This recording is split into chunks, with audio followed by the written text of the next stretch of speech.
Bashkia Sarand ka arritur të mos regjistrojë asnjë rast zjarri në fundit pyjore kullësore gjatë 3 viteve të fundit, fal një menaxhimi të mirë të territorit dhe rritjes së përgjegjësisë nga ana e blegtorëve. Ky rezultat vjen në një kohë kur shumë zona të tjera të vendit janë përballur me zjarre të shpeshta, duke e kthyer Sarandën në një shembull pozitiv të administrimit të qëndrueshëm të kullotave dhe mbrojtjes së mjedisit.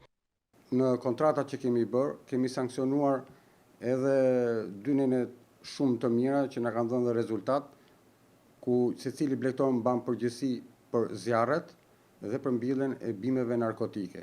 Rezultati i këtyre masave, tashmë kemi rreth 3 vjet që nuk kemi asnjë rast zjarri në fondin pyjor kullësor. Dhe kjo është një shenjë shumë e mirë, ku mbar vendi u përfshi nga zjarre të vazhdueshme për vitin që kaluam. Saranda gjithmonë ishte në mbështetje të bashkive të tjera, pasi nuk kishin probleme në territorin tonë.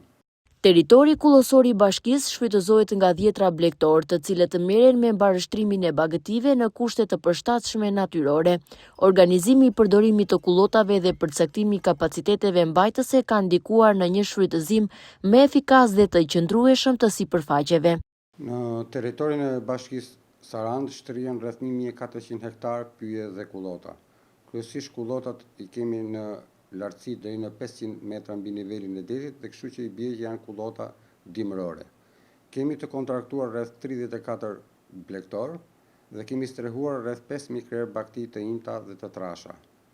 Kryesisht kullotat tona kanë një kapacitet 2.7 deri 3 krerë për hektar, janë kullota të mbara, të themi, prodhimtare, dhe për 6 muaj nga 1 nëntori i çdo viti deri në 31 maj, blegtorët kullosin ndirshëm në këto kullota. Dimri ka qenë problematik i lagësht, por ne duke bërë ndarjen e gjithë sipërfaqes, edhe kemi sankcionuar edhe lerat, ku edhe kemi bërë dhe riparimin e lerave që të kemi një kulloti të mirë të baktive, nuk kemi pasur probleme madhore. Në të njëjtën kohë, bashkia ka vendosur rregulla të qarta bashkëpunimi me përdoruesit e kullotave, duke rritur përgjegjësinë për ruajtjen e mjedisit dhe kontrollin e territorit.